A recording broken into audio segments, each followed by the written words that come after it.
నల్గొండ గడియారం సెంటర్లో BRS party పిలుపు మేరకు రైతులందరికీ రుణమాఫీ వర్తింపజేయాలని, ఏఎంఆర్పీ డిస్ట్రిబ్యూటరీ కాలువలకు వెంటనే నీటిని విడుదల చేయాలని కోరుతూ గడియారం సెంటర్లో ధర్నా చేశారు. నల్గొండ మాజీ శాసనసభ్యులు కంచర్ల భూపాల్ రెడ్డి నాయకత్వంలో నల్గొండ నియోజకవర్గంకు చెందిన రైతులు, బీఆర్ఎస్ పార్టీ శ్రేణులు పెద్ద ఎత్తున ధర్నా నిర్వహించారు.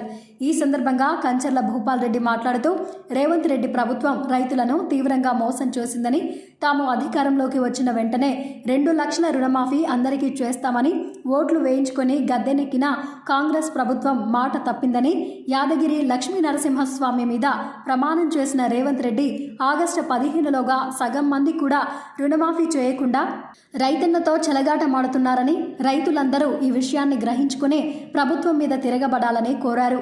తిరుమలగిరిలో రైతుల కోసం ధర్నా చేస్తున్న తమ పార్టీ నేతల శిబిరంపై కాంగ్రెస్ పార్టీ గుండాలు దాడి చేయడం హేయమైన చర్య అని తీవ్రంగా ఖండించారు. అదేవిధంగా ఎంఆర్పీ కాలువలకు వెంటనే నీటిని విడుదల చేసి నల్గొండ నియోజకవర్గం రైతుల పంటలను కాపాడాలని ప్రభుత్వాన్ని డిమాండ్ చేశారు. శాసన మండలి సభ్యులు ఎంసీ కోటిరెడ్డి మాట్లాడుతూ ఇచ్చిన మాట ప్రకారం రైతులందరికీ ఎటువంటి షరతులు లేకుండా రుణమాఫీ చేయాలని, వానాకాలం రైతు భరోసా ఎకరాకు 7,500 రూపాయలు వెంటనే విడుదల చేయాలని డిమాండ్ చేశారు. కార్యాలయం మీద చేస్తే కాంగ్రెస్ నాయకుల ఇళ్ల మీద చేయాల్సి వస్తుంది, తప్పదు, ఖబర్దారని కూడా ఈ వేదిక ద్వారా తెలియజేస్తున్నాం. సమస్యలను ఏ విధంగా పరిష్కరించాలి, ఇచ్చినటువంటి హామీలను ఏ విధంగా అమలు చేయాలనేటువంటి దాని మీద దృష్టి కేంద్రీకరించాల్సింది పోయి ఒక అయోమయానికి గురి అయినటువంటి ప్రభుత్వం ఈ రాష్ట్ర ప్రభుత్వం. ఒక విధంగా చెప్పాలంటే ఒక అసమర్థపు చేతగానటువంటి ప్రభుత్వం ప్రస్తుత రాష్ట్ర ప్రభుత్వం అని మీకు తెలియజేస్తున్నాం. నిజంగానే రైతుల రుణమాఫీకి సంబంధించి ఎన్నికల సందర్భంగా కాంగ్రెస్ పార్టీ ఆ రోజు పిసిసి అధ్యక్షుని హోదాలో 2 లక్షల రుణమాఫీ, 2 లక్షల రైతులకు 2 లక్షల రూపాయల రుణపరిమితి కట్టుబడి రుణమాఫీ చేస్తాను ఎన్నికలకు రాగానే అది డిసెంబర్ 9వ తేదీనే మొట్టమొదటి సంతకమే రైతు రుణమాఫీ మీద పెడతాము. అది కూడా 2018 నుంచి ఉన్నటువంటి బకాయిలను మొదలుకొని అప్పు తీసుకొని ఎవరైనా ఉంటే బ్యాంకులపై ఇప్పుడే 2 లక్షల రూపాయల రుణం తీసుకోండి, డిసెంబర్ 9వ తేదీన మొట్టమొదటి సంతకం రైతు రుణమాఫీ మీద పెడతామని చెప్పినటువంటి ఆనాటి పిసిసి అధ్యక్షుడు నేడు ముఖ్యమంత్రిగా బాధ్యతలు చేపట్టిన తర్వాత ఏం చేయాలనో, రుణమాఫీని ఏ విధంగా అమలు చేయాలనో అర్థం కానటువంటి దిక్కుతోసిన స్థితిలో ఉంది మనం అందరం చూస్తున్నటువంటి. ఆ క్రమంలోనే పార్లమెంట్ ఎన్నికల సందర్భంగా ఏ ప్రాంతానికి పోయినా, ఏ నియోజకవర్గానికి పోయినా ఆ ప్రాంత దేవుళ్ళ మీద ఒట్లు పెట్టుకున్నాడు, ప్రమాణాలు చేసినాడు. ఆగస్టు 15వ తేదీ వరకు నేను రుణమాఫీ చేస్తా అని చెప్పి అంటున్నటువంటి క్రమంలో మాజీ మంత్రివర్యులు, ప్రస్తుత సిద్దిపేట శాసనసభ్యులు హరీష్ రావు గారు నిజంగానే నువ్వు అన్నటువంటి డిసెంబర్ 9వ తేదీ పోయింది, 100 రోజులకు అమలు చేస్తా అన్నటువంటి 100 రోజులు దాటిపోయినాయి. నిజంగానే ఆగస్టు 15వ తేదీ అయినా నువ్వు దేవుళ్ళ మీద ప్రమాణం చేసి చెప్తున్నావు. ఆగస్టు 15వ తేదీన కనుక రైతు రుణమాఫీతో పాటు మీరు ఇచ్చినటువంటి అన్ని హామీలను నెరవేర్చినట్లయితే నేను తప్పకుండా శాసనసభ్యత్వానికి రాజీనామా చేస్తా. ఒకవేళ నువ్వు ఆగస్టు 15వ తేదీన రుణమాఫీ చేయలేకపోయినా, మిగిలినటువంటి హామీలు అమలు చేయకపోయినా నువ్వు రాజీనామాకు సిద్ధమేనా అని చెప్పి హరీష్ రావు గారు ఇచ్చినటువంటి సవాలు స్వీకరించమని చెప్పి ముఖ్యమంత్రి గారు చేయడం జరిగింది. మరి ముఖ్యమంత్రి గారు కూడా మరి ఆ సవాలు స్వీకరించిందనే భావిస్తున్నాం. ఎందుకంటే సగానికి కూడా సగం రుణమాఫీ జరగలేదు.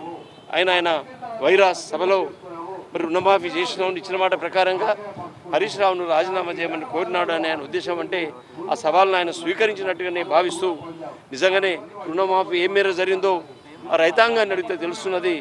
నేను కూడా ఈరోజు విచారణ చేసినాను. అనేక పిఎస్ఎస్, అనేక బ్యాంకులలో నాకున్నటువంటి వనరుల బట్టి ఎక్కడ కూడా 50% లోపు తప్ప 50% దాటి రుణమాఫీ ఎక్కడ కాలేదు. నిజంగానే మీరు ఇచ్చినటువంటి లెక్కల ప్రకారం, క్యాబినెట్లో మీరు తీసుకున్నటువంటి నిర్ణయం ప్రకారం ఈ రాష్ట్రంలో 2 లక్షల రుణ పరిమితి కట్టుబడి మాఫీ చేయాలంటే 31,000 కోట్ల రూపాయలు అవసరం పడుతుందని చెప్పినటువంటి మీ మంత్రివర్గం మరి విడుదల బడ్జెట్లో పెట్టేసరికి 26,000 కోట్ల రూపాయలు బడ్జెట్లో పెట్టినారు. విడుదల చేసేసరికి 17,934 కోట్లను విడుదల చేసి మిగతా దాన్ని మరి అమలు చేయకుండా రైతుల రుణమాఫీ పూర్తి చేసినాం. హరీష్ రావు గారు మీరు రాజీనామా చేయమని చెప్పి ఆయన జరిగినటువంటి బహిరంగ సభలో ఒక అధికారిక కార్యక్రమంలో మాట్లాడకూడనటువంటి మాటలు మాట్లాడి ఆ విధంగా పిలుపునిచ్చినారు. నిజంగానే ఈ క్రమంలోనే రైతుల పక్షాన మేము నిలబడాలి కాబట్టి, వ్యవసాయ రంగాన్ని కాపాడుకోవాలి కాబట్టి, రైతుకు వెన్నుదన్నుగా నిలవాల్సినటువంటి బాధ్యత గల ప్రతిపక్ష పార్టీగా మా మీద ఉంది కాబట్టి, ప్రభుత్వాల మీద మీరు ఇచ్చినటువంటి హామీ కట్టుబడి రైతు రుణమాఫీ చేయాలని చెప్పి మేము ప్రభుత్వాల మీద ఒత్తిడి పెంచాల్సినటువంటి బాధ్యత మా మీద ఉంది కాబట్టి, ప్రభుత్వాల మీద ఒత్తిడి పెంచి రైతులకు 2 లక్షల రూపాయలకు రుణమాఫీ చేసే విధంగా ప్రభుత్వాల మీద ఒత్తిడి చేయాలనేటువంటిది మా నిరసన ధర్నా కార్యక్రమం అని చెప్పి తెలియజేస్తూ, సరే మీరు హరీష్ రావు గారు రాజీనామా కోవడం కాదు, మీరు విధించినటువంటి డేట్ ఆగస్టు 15వ తేదీన మీరు రుణమాఫీ పూర్తి చేయలేదని చెప్పి రైతులు కోరుతున్నారు. మీ మంత్రివర్గ సహచరుడు కూడా నిన్న చెప్పినాడు రైతులందరికీ రుణమాఫీ కాలేదని. అంటే దాని అర్థం ప్రభుత్వం పరోక్షంగా రుణమాఫీ కాలేదని చెప్పి ఒప్పుకున్నది కాబట్టి మీరే ఇచ్చిన మాట కట్టుబడి రాజీనామా మీరు చేసి మీ గౌరవాన్ని కాపాడుకుంటే మంచిదనేటువంటి విషయాన్ని మీ ద్వారా గౌరవ ముఖ్యమంత్రి గారికి తెలియజేస్తూ, ఏదైనా ఈ దేశానికి వెన్నుదన్నుగా ఉన్నటువంటి రైతాంగాన్ని కాపాడుకోవాల్సినటువంటి బాధ్యత పాలకుల మీద, ప్రతిపక్ష పార్టీగా మా మీద ఉంది కాబట్టి ఈరోజు ఈ కార్యక్రమంలో మేము పాల్గొన్నాం. ఇంత పెద్ద ఎత్తున రైతులు ధర్నాకుల్లో పాల్గొని ప్రభుత్వాన్ని నిలదీసేటువంటి సందర్భం కాబట్టి ప్రభుత్వం ఇప్పటికైనా కళ్ళు తెరిచి ఏకకాలంలో మీరు ఇచ్చినటువంటి 2 లక్షల రుణమాఫీ అని చెప్పి ఆ రోజు హామీ ఇచ్చినారు. ఇప్పటికైనా 1,50,000 రూపాయల రుణమాఫీ కొంతమంది చేశారు.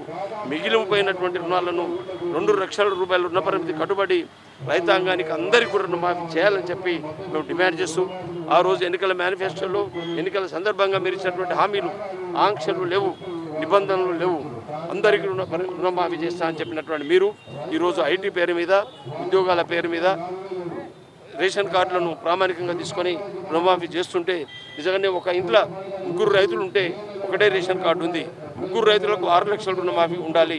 మీరు ఇచ్చిన మాట ప్రకారంగా 6 లక్షల రుణమాఫీ జరగాలి. కానీ రేషన్ కార్డు ప్రామాణికంగా తీసుకుంటున్నారు కాబట్టి ఒక్కరికే 2 లక్షల రుణమాఫీ అయితే మిగతా 4 లక్షల రుణమాఫీ మిగతా రైతులకు అందడం లేదనేటువంటి విషయాన్ని మీ ద్వారా తెలియజేస్తూ, అంతేకాదు చిన్న ఉద్యోగాలు చేసేటువంటి వాళ్ళు, తల్లిదండ్రులకు దూరంగా బ్రతికేటువంటి వాళ్ళు, ఇక్కడ తల్లిదండ్రులు వ్యవసాయం మీద ఆధారపడేటువంటి వాళ్ళు, తండ్రికి కొడుకులు సంబంధం లేకుండా వాళ్ళ చిన్న ఉద్యోగాన్ని చూపించి వాళ్ళకు కూడా రుణమాఫీ జరగకుండా చేస్తున్నటువంటి ఈ ప్రభుత్వాన్ని పునరాలోచించవలసిందిగా మీ ద్వారా విజ్ఞప్తి చేస్తూ, అదొకటే కాదు ఐటీకి కూడా ఉంటే రుణమాఫీ లేదనేటువంటి విషయాన్ని కూడా చెప్తున్నారు. నిజంగానే ఈరోజు అన్ని అవసరాలకు కూడా ఐటీ అనేటువంటిది అవసరం. నిజంగానే ఆ రైతు అర్హుడా కాదా అనేది చూసి రుణమాఫీ చేయాలి. కానీ మీకు ఇష్టం వచ్చినట్టు ప్రభుత్వం యొక్క ఉద్దేశం ఏ విధంగా ఈ పరిమితిని, ఆదాయాన్ని, డబ్బుల్ని తగ్గించాలి అనేటువంటి లక్ష్యంగా పెట్టుకొని రకరకాల కారణాలు చూపించి మీరు రుణమాఫీని కోతకోసేటువంటి పరిస్థితి మంచిది కాదు. మీరు ఏదైతే ఎన్నికల మేనిఫెస్టోలో పెట్టి 2 లక్షల రుణ పరిమితికి కట్టుబడి మొత్తం ఆంక్షలు, నిబంధనలు లేకుండా మీరు చేయాల్సినటువంటి అవసరం ఉందని చెప్పి మీ ద్వారా మేము ప్రభుత్వాన్ని డిమాండ్ చేస్తున్నాం. రైతు సోదరులారా, ఎక్కడ కూడా రూపాయి కట్టకండి. ఎక్కడ కూడా కాంగ్రెస్ పార్టీ నాయకులు కానీ, కార్యకర్తలు కానీ అవుపడితే నిలదీయండి. మా పెట్టుబడి సాయం ఏమైంది, మా ఆసరా పింఛన్ ఏమైంది, మా 2,500 రూపాయలు ఏమైందని నిలదీయండి. వాళ్లకు నిద్రపోకుండా చేయాల్సినటువంటి అవసరం ఉందని ప్రతి ఒక్కరిని కూడా, ఈ స్కీమ్కు అర్హులైనటువంటి ప్రతి ఒక్కరిని కూడా కోరుతున్నా. దయచేసి సోదరులారా, రేపు గ్రామాలకు మళ్ళా స్థానిక సంస్థల్లో సర్పంచులుగా, ఎంపీటీసీగా రావడానికి కాంగ్రెస్ గుండాలు వస్తారు. ఇప్పుడు కనుక మీరు అజాగ్రత్త పడి మళ్ళీ కాంగ్రెస్ కోటేస్తే మీ కొంప కొల్లేరే. కాబట్టి దయచేసి సోదరులారా, దయచేసి ఈ యొక్క రేపు వచ్చే స్థానిక సంస్థల ఎన్నికల్లో కాంగ్రెస్ పార్టీని చిత్తుగా బొందబెడితే మనకు రావాల్సినటువంటి ఆసరా పెన్షన్ కానీ, మనకు రావాల్సినటువంటి పెట్టుబడి సాయం కానీ, మనకు రావాల్సినటువంటి మహిళలకు 2,500 రూపాయలు కానీ, మనకు రావాల్సినటువంటి కరెంటు కానీ, నీళ్లు కానీ, సాగర్ నీళ్ళన్నీ కూడా సముద్రం పాలవుతున్నాయి. ఇక్కడ చెర్లలకు నీళ్లు లేవు, రైతులకు నీళ్లు లేవు, పంట పొలాలకు. ఈ పరిస్థితిలో కాంగ్రెస్ పార్టీ ఉంది. ఈడ జిల్లా మంత్రి ఉంటే రోడ్డు మార్గంలో వస్తే రైతులు ఏడ నిలదీస్తారో అని ఆకాశ మార్గంలో వస్తున్నాడు చేతగాని వెంకటరెడ్డి. ఇప్పుడు కూడా సవాల్ విసురుతా ఉన్నాను. సాగర్లో 510 లోపల నీళ్లున్నప్పుడే మేము చెర్లన్నీ నింపినాం. ఇదే ఉదయ సముద్రం చెరువు అలుగు ఓపించినాం. అన్ని చెర్లన్నీ కూడా ఇలా ముషంపల్లి చెరువు కానీ, చిన్నమాదారం చెరువు కానీ, మామిడాల చెరువు కానీ, హిందువుల చెరువు కానీ అన్ని చెర్లు అలుగులు ఓపించినాం. మరి ఇలా 26 గేట్లు తెరిచి 200 టీఎంసీల నీళ్లు సముద్రం పాలైనా నువ్వెందుకు చెర్లల్లో నీళ్లు నింపలేకపోతున్నావు, రైతులకు నీళ్లు లేకపోతున్నావు? దీనికి సమాధానం చెప్పాల్సింది కోమటిరెడ్డి వెంకరెడ్డి గారు. నీ చేతగాని తనం కాదా? అధికారుల మీద అజమాయిషి లేదని ఈడనే తేట తెల్లమైంది. ఈ యొక్క మీడియా ద్వారా తెలియజేస్తున్నా, ఈ నల్గొండ నియోజకవర్గంలో ఉన్నటువంటి ప్రతి ఎకరాకు నీళ్ళు ఇచ్చేంత వరకు ఈ కంచర్ల భూపాలరెడ్డి ప్రతి రైతు వెంట ఉండడం జరుగుతుంది. మరి అదేవిధంగా D39 కానీ, D40 కానీ, D37 కానీ, D25 కానీ అన్ని కాలువల ద్వారా అదేవిధంగా కనగల్ చెరువును నింపేంత వరకు భూపాలరెడ్డి పోరాటం ఆగదు, రైతుల పక్షాన నిలబడేది ఖాయం. దాంతోపాటు ఈ రుణమాఫీ ఏదైతుందో పూర్తిగా రుణమాఫీ చేయాల్సినటువంటి అవసరం ఉందని మీ ద్వారా తెలియజేసుకుంటూ, ఏ పిలుపునిచ్చినా ఏ కార్యక్రమానికైనా